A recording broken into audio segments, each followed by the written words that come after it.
glad. I have long been interested in between space, in the zone of action between people, through which a third entity, I'm so tall, is created. Something like a third presence in the room. Together, A and B make C. Think of the times when you've been at some social event and introduced to a stranger. You begin to talk, and then suddenly, after a few minutes, you realize that there's a warmth and ease passing between the two of you. It has nothing to do with anything you've said. It's simply there. Conversely, you meet another stranger at a dinner party, you begin to talk, and after a few minutes, something has gone terribly wrong. A bristling hostility appears between you. It can't be anything you said because everything you've said has been innocent, innocuous, as all such conversations are. What does it mean? How do we begin to frame this fragile and interesting space of the between? The initial meeting between people is one thing. Friendships and love affairs may begin on a high note and later go sour. Obstacles begin to appear. We are, of course, in the world of what popular culture calls the relationship. People do all kinds of things for their relationships. They work and buy books that have 7 easy steps to fix their relationships. They cry on television about their relationships. Relationships are big business. I called just one quote from the internet. Feeling distant from your partner? Imago Couples Therapy and Workshops show you how to restore connection. But what is that connection? The term the between comes from the philosopher Martin Buber, who used it to describe what he thought was an ontological reality.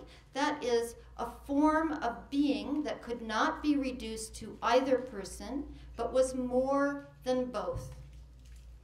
Buber wrote that the ideal form of this communication was this. He says, a change from communication to communion. That is the embodiment of the word dialogue. For Buber, ideal communion is not made of trading and linguistic signs between two people. It is something more than that. It is physical. Anyone who thinks about it realizes that our relations with others are not purely cognitive or intellectual, even if that's what we're talking about. They are embodied. When I see the man nodding knowingly across from me at the table, and I feel his condescension before I can say it, I feel it in the sides of my mouth, in tension in my jaw. It is an embodied relationship.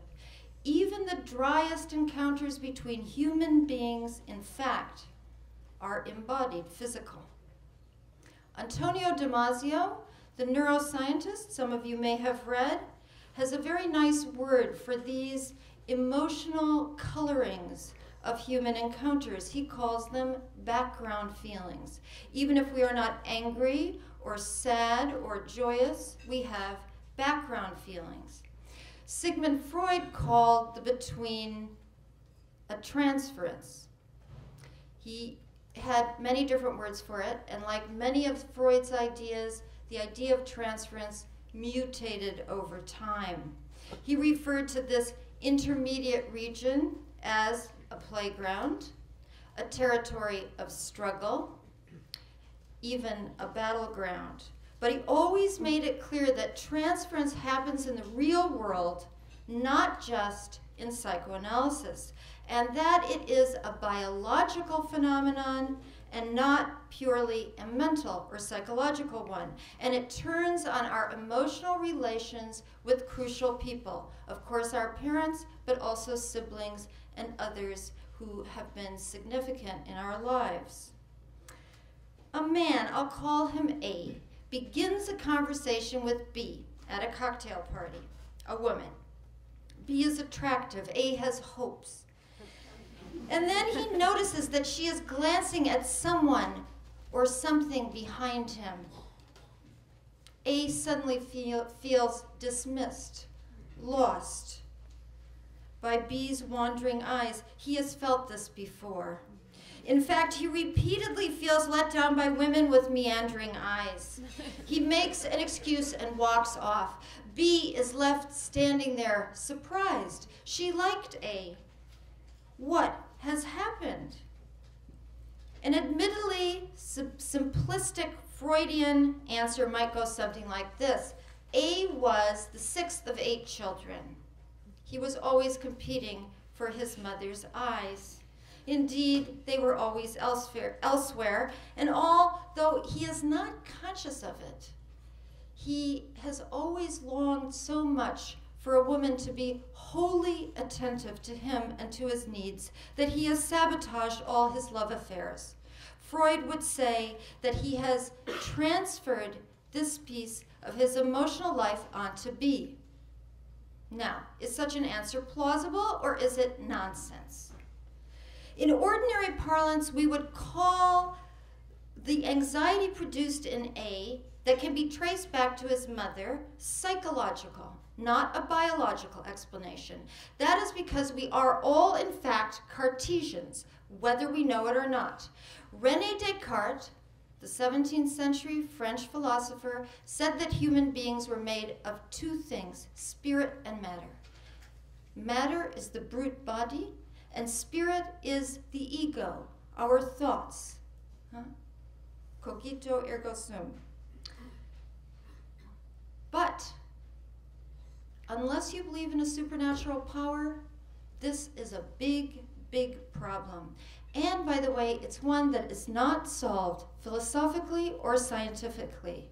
The question that Margaret Cavendish, yes, Margaret Cavendish, a woman philosopher, asked in 1664 is still with us. This is Cavendish. I would fain ask them where their immaterial ideas reside, in what part or place in the body. How do they make thoughts, How does the brain make thoughts? Is a mind different from a brain? Neither philosophers nor scientists has answered the question of consciousness. What is that thing that makes us awake and aware and thinking about people around us? Freud, by the way, was not a Cartesian. He was a hard-bitten monist, a materialist. There is a way to think about our mythical cocktail parties and the relationship between A and B as a psychobiological phenomenon that is by its nature intersubjective.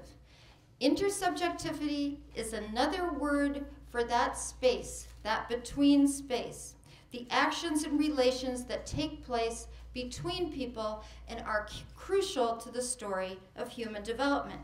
Human beings are born immature and dependent. If you leave a baby alone, it will die. Nevertheless, infants aren't blank slates or borderless blobs. This is important.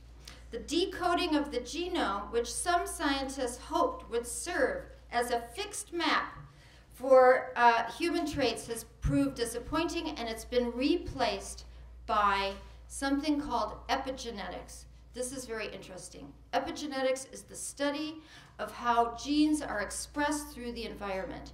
In other words, the classical divide of nature and nurture does not apply. They are not separable. One becomes the other. In the last 30 years, infant research has overturned earlier thinkers such as Freud and Piaget, who regarded the newborn as egocentric and asocial. We are intersubjective from the moment we are born. Every human infant can imitate the facial expressions of an adult. Most parents don't need anyone to tell them that, but now it's part of science. 45-minute-old infants can stick out their tongues when they see a researcher do the same. And the relations between an infant and the mother become part of what is now called attunement, an embodied dialogue that has a crucial effect on the autonomic, neurochemical, and hormonal functions of an infant's brain. The brain is a plastic, dynamic organ that changes through experience. Donald Hebb, a famous neuropsychologist, said in 1949, neurons that fire together wire together. It's a good thing to remember. And lasting patterns of response between mother and infant become physiologically embedded in human beings, become part of who they are. The discovery of mirror neurons in the premotor cortex of macaque monkeys in 1995, these are neurons that fire in two monkeys, a monkey looking at an act and a monkey doing the act at the same time, same neurons. And this discovery has developed and it has changed thinking about the nature of intersubjectivity and its neurobiological roots.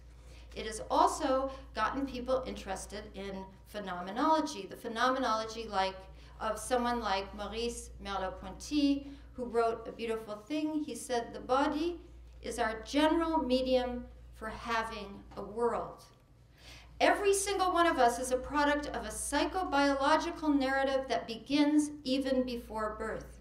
And we are equipped with developed and developing bodily systems that read and map the actions of others. So if I'm watching a dancer, there are systems in my brain, motor sensory systems that are activated in a form of embodied simulation, to quote Vittorio Galeazzi, a neuroscientist, and those things are, I got it, 2 minutes. So that intersubjective space is definitely something that develops over time and is dynamic.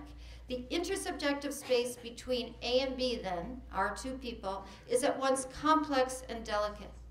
A space in which two emotional histories have been inscribed in two physiologies, and they create a third reality between them.